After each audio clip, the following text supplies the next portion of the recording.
I do declare that I thought this movie was excellent. This movie was fantastic. Knives Out was... It was awesome. It was awesome. Yeah.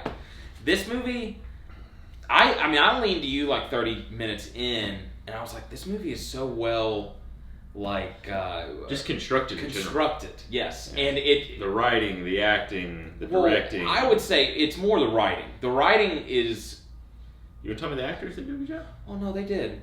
I really hope they get nominated, because it's like, no one puts in like an amazing individual performance, but collectively they're great. Like as a cast together, they're awesome. And I will admit, going into it, I thought the main character would be Daniel Craig. I had no idea that Ana de Armas was going to be the main character. Yeah. And she held her own. Like, yeah. Personally for me, I think Michael Shannon and Toni Collette and, Don Johnson's good, but, Sean. We're talking about Don Johnson. I know. He's awesome. The moment he was on screen, it was refreshing. I was like, man, he's good. He's awesome. But my point is, it's all these people that I think are just phenomenal actors, like, fantastic.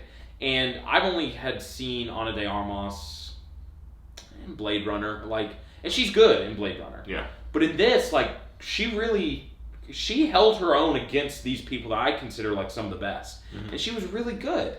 Yeah, and she played her role well in the sense that it was almost she was surrounded by these huge characters, not just actors, but like the way it was written, they were these characters. They were and she was supposed to be kind of the unassuming nurse. Yeah, and she plays it well. She does play it really well, but she's also she can play that innocent character obviously very well, and she's just she kind of just wants what's best, and she just doesn't want to hurt anyone's feelings. She's just kind of going along.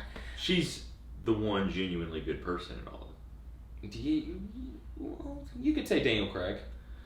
Yeah, well, you don't know enough about Daniel Craig. He's just investigating, and he's his southern accent was ludicrous. And at first, I was like, I don't know if I can handle this. No, you buy in. Well, see, you eventually buy in because of its absurdity. Yeah. You're like, you know what? I am going to buy that there's someone that sounds like Foghorn Leghorn. Because he does. That's just it's that unbelievable southern drawl. It's something that you would hear... Mixed with a little bit Louisiana, he's got a little bit Cajun in there too. He's kind of all over the place in the dialects he's taking. And being from the South, I guess we may notice it more. I guess, but it was just ludicrous. but I bought it after a while because he is. It goes from it's not just his verbal acting that's good. His motions, the way he moves around, he's just really good, and his character. What was awesome was that he kind of puts on this persona that, there's sometimes he can't quite figure it out. Mm-hmm. And at the very end, you realize, he kind of knew what was he knew certain things that he was keeping from people. It was just his speech about, it's a donut with a big hole in the middle, but it's a donut inside of a donut. That was what is he... He was, I don't know, he was just... it was nice to know, there's times where you're is he a kind of just bumbling, fumbling and bumbling his way through this? He knew. And then by the end, once the end happens, you see the way it ends, and especially there's a part where she's when did you know that I knew more than I did? And then he was from the beginning. Yeah, and he pointed at something. Yeah. And that was something we won't go into details. Something that I loved about this, first of all, I'm a huge fan of whodunits. Because it turns something that's entertaining, and it turns into something that's like a game. Mm-hmm. You're constantly trying to figure out, okay, who's responsible for doing this and this. And this movie kind of flips it on its head. You know what happens. Sense you know what happens. Pretty 40 minutes in, to the 40 minutes in. Yeah, I'd say even. Well, because everyone gives their testimonial of what happens, and then they interview a certain character, and they reveal what happens. Yeah. And so then you know the outcome, but you're at this point now. It's like a whodunit, and then it's kind of like a Sunset Boulevard. All of a sudden, you're trying to figure out how did we get here. Yes and no, because at a certain point, I thought it was going to be this character, because you know who did it. And at a certain point, I was like, oh, is it the rest of this movie going to be you following this character trying to cover up their tracks? And I was just like, that's kind of interesting to see, and to see if it's a cat and mouse game of the detective. We called it pretty early. Not want to say early, as it was happening, and as that reveal happens, 20 minutes in, we and you both looked at each other and were like, "That's not." There's something. Yes. Yeah. And we won't get into it, but this movie has a ton of twists and turns along the way that are, for the most part, pretty surprising, and it goes back to the script. Yeah. Every line in this movie is important. You need to pay attention because at some point, I would legitimately say 80 to 90% of the lines are called back. Whether they're clues, whether they're referenced, it doesn't matter. They're just all important. Even if it's doesn't mean anything to the main story, sometimes it just means something to someone else down the line. Yes, to the character and stuff. And that's why this movie felt like it was like an awesome game to play because you're picking up information and you're trying to be like, well, maybe this and this. So, but going back to the story and how it was cool about how it's revealed 40 minutes in, and then it becomes like, oh, see, that's what I thought. I thought it was going to be a specific person trying to keep the police from finding out what happened, but then you realize there's something more to it. And then you're trying to figure out, oh, there is someone that they need to find out who's responsible for something else. Yeah. And it was awesome to see. That's what I mean by so many twists and turns, as far as the moment you figure out what happened, you kind of let your guard down. And you're like, okay, well then it's something else. And then all of a sudden you're brought back into this mystery again. And it makes it for a really entertaining movie. This movie, it was funny because last night we saw it and I walked away from it and I wasn't blown away. See, and I was the exact opposite. I walked out and I was like, but then I slept on it. Easily one of the best things we've seen. Well, I slept on it, and the realization I came to was that I may not have been blown away, but there is legitimately no complaints for me. Awesome acting, really well made, legitimately one of the best screenplays this year. I mean, it's so tight, it is. There's just no room for error, and there isn't. There's just and I almost every aspect of the movie, you're like, it's not perfect, but I was like, this movie was awesome. Everyone did their job. I loved the originality. To me, this is what I enjoy about going to movies. Going in and not knowing what you're getting ready to watch. Well, you're led to believe this is like an Agatha Christie type story, and it is, but then it's not, in the sense that all of a sudden it becomes something different. Yeah. And for anybody that doesn't know Rian Johnson's history as a director, this was, Brick was his first. Brick was his first movie. Yeah, it was, and to me, I watched that and I was like, "This is." And Brick is a cool movie. You watch it, and what's cool about it is it's a noir film. It's a murder mystery noir film that's centered around high school kids in modern times. But the way they talk and the way they interact is honestly very reminiscent of a 1940s noir. Yeah, but it's just modern times. You watch it, and you go, "This is really unique. This is really cool. It was really well constructed." Yeah. By no means is it perfect or anything, but it's a very entertaining movie. Joseph Gordon-Levitt's playing the lead. It's good. And it's really good.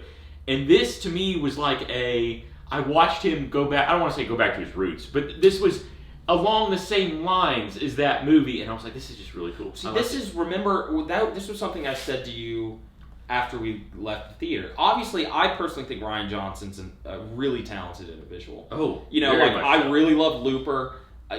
You can say what you want to about Star Wars. I enjoyed Last Jedi, personally. Yeah. I thought it was pretty good. Then again, I don't know backstories about stuff, so there was nothing for me to get mad at. That being said... I'm sorry. I'm sorry. It was just I guess he ruined people's expectations. I guess. It doesn't matter. I don't know what that was. When I turned to you after we left... I had my own complaints about the new generation. We're fine. We're all Rian Johnson. I turned to you and I was like, I can't tell if he's just this talented and he banged out the script in a normal amount of time, or if this was one of like his first script and he just like perfected it.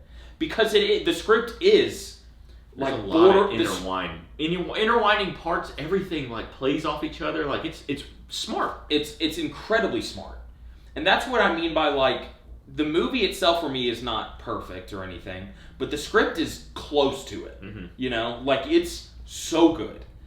I really did enjoy this movie. Listen, I mean, as far as all the actors go, they did well as an ensemble. But who would you say? Do you think anyone was like the best? Well, I mean, obviously you like Daniel Craig, but I said it last night. I think Toni Collette is just an amazing actress. Every time I see her in something, I always have to like. I don't think about how she just is always the character she's playing, and I don't think about how good she actually is until I start thinking about what she's like in real life and what she's like. She's Australian, like you know, and she crushes in this, but so does everyone else. Well, see, I have to be honest. Like, I'm not the biggest Jamie Lee Curtis fan. Christopher Plummer did a good job. Yeah, oh yeah, and the small part that he had, he was really good and he was charming. And Jamie Lee Curtis was really good. I thought Michael Shannon was great, especially the scene where he's outside her apartment. Yes, yeah, it was like unnerving to watch. Yes, and it was funny that you leaned at me. You're like, why is he doing the Heath Ledger Joker? Well, no, and I know how Michael Shannon talks. I understand it. No, the reason I'm laughing is because you said that. I was like, no, that's just Michael Shannon, and he said something that sounded almost identical to Heath Ledger's Joker, and I was like, God damn it! Like, I was kind of right. He is. It's because he's kind of like. But it's also that's just how Shannon talks. Yes, but he's also playing a character that he was trying to do something else with verbally, and it kind of blends into the Heath Ledger Joker. Really just the way he delivers lines is kind of similar. Don Johnson was obviously great. More important for Don Johnson, he's the type of actor whenever I see him, I get excited because he's not in a whole lot. Yeah. But when I see him, I'm like, oh, hell yeah. Don Johnson. And he's not like going above and beyond. No, it's just like character. Don Johnson. He's playing Don Johnson. Yeah. He's playing. Speaking of, that was one of my favorite jokes in the movie, which was Jamie Lee Curtis and Don Johnson are married. Mm-hmm. And Jamie Lee Curtis is like, if you're gonna walk me into backstabbing my family, you are sadly mistaken, detective. Smash cuts to Don Johnson where he's immediately shit talking Toni Collette. Yeah, and it was just funny that he just polar opposites. Don Johnson had no problem just shit talking people. Let's see. I mean, honestly, I was trying to think of like favorite part. Obviously, I thought the detectives were pretty good. Like everybody had small. Lakeith Stanfield's awesome. I thought I'd get annoyed by it, but I didn't. He was only in it small. It was only like he'd have like small quips here and there. It was just he was a fan of the family. Yeah, that he's like, I love his stories. Like, and he was such a huge fan of the writer. Mm-hmm. I thought favorite part obviously has to be the end.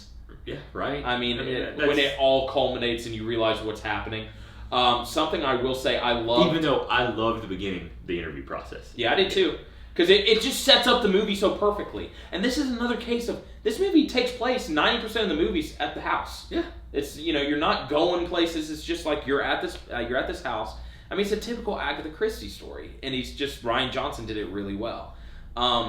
Something else that I thought was, at first I was like, that's just not going to be believable. But then I started really buying into it. Was like a screenplay kind of trick that he used, but it worked out perfectly in the context of the story. Was Ana de Armas's character not being able to lie because she would throw up. I thought that was great. See, at first I was like, that's kind of strange and cheesy. Like, in no way would that work. But it just throughout the movie, it plays well. It plays really well. Yeah, and every time like she's lying, like, when is it going to happen? Yeah, because it does. Yeah, like it eventually. Inevitably, it always happens. And it plays into.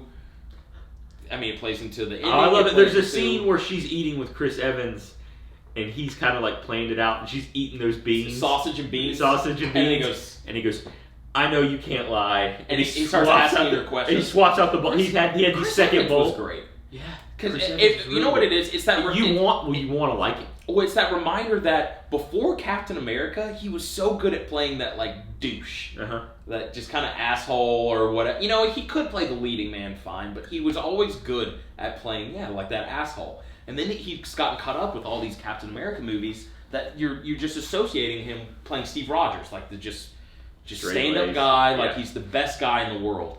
And then to see him in this was like, oh yeah. Well, that's the thing too, and that's what I was saying, was he plays it so well because you do want to like him. And you just have to remember, he's one of the family too. Yeah. But that's honestly the whole point of this movie is just like there's a joke that's brought up literally in the first couple minutes, and Ana de Armas walks in and they go, I'm sorry you couldn't make it to the funeral. I was outvoted. But she gets told that by every single member of the family. Except for maybe the daughter of Toni Collette. The daughter of Toni Collette and the son of Michael Shannon, because he doesn't talk that much. Yeah.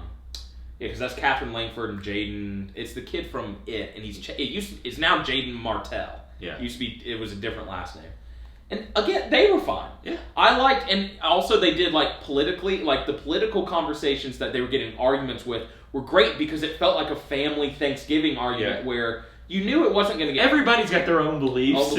Well, I loved how the part where Don Johnson's talking about like, working. Oh, you want to know what might not be? It may not be the best, but what might be one of my favorite scenes is when they are going to the will reading, and Chris Evans knows. Chris Evans knows something, and they're getting into the will reading, and you're going, oh my God, nobody's going to give me this money. Yeah. And Chris Evans knows, and he's like tickled to death about what happens. About this notion. I also love. He sits down and he hardly says a thing, and he just grabs his cookies. And he's just eating his cookies while everybody in the room is fighting, and they're attacking him, and he's just. Because he knows we need to do this more often. He knows what's going to happen. And then it happens. And I loved how the family just turns. Oh, how they knives out. Yeah, like it was great. It was awesome how they just immediately started shit talking, and it was just like, wait a second, and obviously, that poor character having to deal with that, but and you not knowing nobody. We're not ruining that because it's who ends up with the money is the major part of that scene. Mm-hmm. So basically, you just need to know. I mean, we're not ruining too much by telling you that none of the immediate family is getting. They're not getting the money. Yeah. And it's funny how the house and that's about halfway publishing and everything. That is when the movie all of a sudden turns into something else. It gets interesting. Yeah, because up until that point, the immediate family. Even though you could tell they're rich snobs who didn't really work to get their money, they're all living off of Christopher Plummer's money. Yeah, and they made fun of they talked about hating Chris Evans because he just never worked a day in his life. But everyone else, it was like, well, you weren't a self-made man. Like you took loans from because the grandfather is supposed to be like, multi-million-dollar.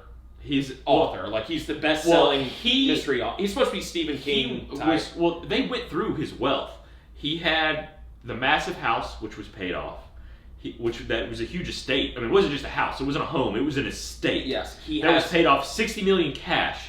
So that was liquid funds. Yes, and then publishing rights, which he didn't want to make into a movie deal or anything. And that's brought up several times. That's the valuable asset. Yeah. Is the publishing rights because nobody's wanted to.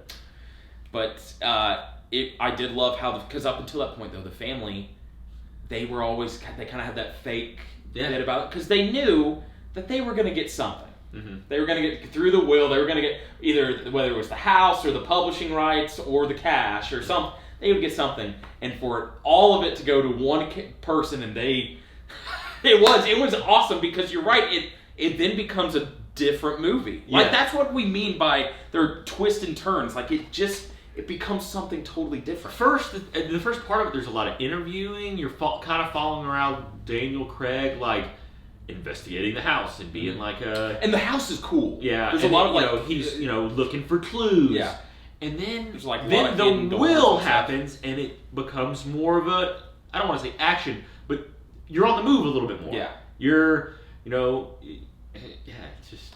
And then everyone's trying to convince the person who has the money that it's like, you need to give us some of the money. And, so, it becomes something that's like... the people start showing their true colors, and it's... This movie's fantastic. Yeah, it's great. It's great. What do you give this movie? No, I give it an A. It's an A. I have to give it an A. I still think it might be the second best. It's really close, and I'll have to kind of... I need to rewatch both Parasite and this. But right now... This one, I had more fun. Oh, absolutely. This is one that I immediately I do want to watch again. I want to own this. Because I feel, you know what I feel like? I feel like I will catch something. I feel like there's a lot we didn't catch. Yeah. But no, this is great. This is an A movie. And honestly, I don't want to say too much more. Yeah. Because we don't need to give anything What else. helped, was that I had avoided any sort of spoiler. Mm-hmm. And it was great going into it to see like everything play out like it did, to not, So, I loved it. Because, like you said, you do find out what happens, but there are twists and turns where all of a sudden nothing is quite what it seems. Yeah, and it's really well done. It's really well handled, and this is something where it's like you can shit on Rian Johnson for what he did to the Star Wars universe, but I guess if you want, it doesn't take away from the fact that he is a fantastic filmmaker. Between Brick, Looper, and this, and Knives Out, I mean, they're excellent movies. Excellent, stunning movies. So. But yes, that was our take on our Knives Out. Yeah. Just forgot the name of the movie there. And go see it. Yeah, go see it. Obviously, support original movies. That's should be the main takeaway from this this channel.